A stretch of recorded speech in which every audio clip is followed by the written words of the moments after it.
कोकणी माणसाच्या सान्निध्यात अनेक वर्ष जवळून काम करणाऱ्या डॉक्टर मिलिंद कुलकर्णी यांनी कोकणी माणसाचं अंतरंग अतिशय खुमासदार शब्दात मी कोकणचो डॉक्टर या पुस्तकातून वाचकांच्या समोर मांडला आहे.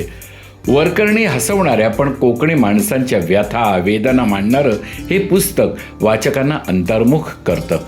अधूनमधून कोकणी बोलीभाषा वाचनाची रंगत आणखी वाढवते. म्हणूनच आपल्या या ललित लेखनाला लोकमत साहित्य पुरस्कार देऊन सन्मानित करीत आहोत.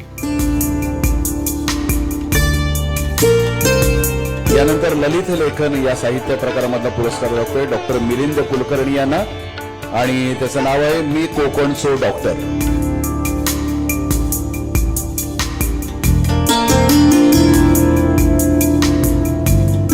सर्वप्रथम आपल्याला अभिनंदन सर, आपल्याला लोकमत साहित्यिक पुरस्कार हा मिळालेला आहे. तर काय अनुभव सांगाल आपल्या या पुरस्काराबद्दल? मी डॉक्टर मिलिंद कुलकर्णी कोकणात कणकवलीजवळ प्रॅक्टिस करतो आणि आज लोकमतनं एका कोकणातल्या एका छोट्या डॉक्टरची दखल घ्यावी हे मला असं वाटतं की माझ्या सगळ्या कोकणातल्या माझ्या सगळ्या पेशंटना की आयुष्यात कधी जे वाचणार नाहीत माझं पुस्तक, कारण ते वाचणारच नाहीत पुस्तक ते, पण त्यांच्या सगळ्या कहाण्या तुमच्यापर्यंत समाजापर्यंत पोचवणं, त्या कोकणी माणसाचं चांगुलपण पोचवणं आणि त्या कोकणी माणसामध्ये किती चांगुलपणा भरला आहे याचं अनेक उदाहरणं त्या पुस्तकामध्ये आहेत. आणि मला असं वाटतं की आपल्या माणसाचा, आपल्या पेशंटचा जो सध्या डॉक्टर आणि पेशंटचं नातं जे बिघडत चाललं आहे, मला असं वाटतं की या पुस्तकानं जर पुन्हा एकदा ते जर प्रस्थापित झालं आणि तो ओलावा जर पुन्हा निर्माण झाला की सध्या डॉक्टर आणि पेशंटचं नातं जे इतकं वृक्ष झालं आहे त्याला जर ह्युमन फेस आला, जर त्याला चांगुलपणा आला, त्याच्यामध्ये जर परत एकदा ओलावा आला, तर मला असं वाटतं की या पुस्तकाचं सार्थक होईल.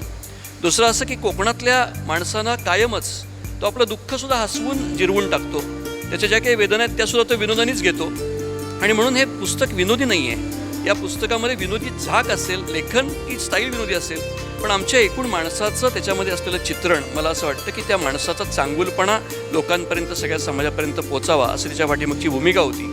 लोकमतसारख्या एका मोठ्या व्यासपीठानं ही संधी द्यावी. मला असं वाटतं की यामुळं अनेक लोकांपर्यंत हे पुस्तक पोचेल आणि परत एकदा डॉक्टर आणि पेशंटचं नातं चांगल्या पद्धतीनं प्रस्थापित व्हायला मदत होईल. त्यामुळे लोकमतचे राजेंद्रजी आणि सगळी टीम लोकमतची यांचे परत एकदा मी मनापासून आभार मानतो. आणि आणखीन एक सांगू इच्छितो की हा जो निरागसपणा आहे आमच्या कोकणातला तो काय आहे, त्याचं कारण की आमचा माणूस आपल्या स्वतःच्या मातीला आणि मुळांना विसरलेला नाही आहे आणि म्हणून ते न विसरणं हा तो घट्टपणा जो माणसाचा, कोकणी माणसाच्यामध्ये आहे. म्हणून आमच्याकडे आत्महत्या नाही आहेत फारशा आणि म्हणून त्या कोकणी माणसाचा चांगुलपणा आपल्यापर्यंत पोचावा. तो इतका चांगला आहे की तो कधी जर दवाखान्यात आला तर छोटी हातबेड घेऊन येतो, पण फी दिल्याच्या नंतर ती हातबेड देतो, तो आधी देत नाही. तो म्हणतो डॉक्टर तुझी काय असतात ती फी तू घे, माझी भेट तुला प्रेमाने दिली असा, व्यवहारात ती येता कामा नाही. इतका चांगुलपणा त्या माणसामध्ये आहे. त्यामुळे त्या चांगुलपणाला सलाम करतो आणि लोकमतनं त्याची दखल घेतली यासाठी आभार मानून मी माझे 2 शब्द पुरे करतो.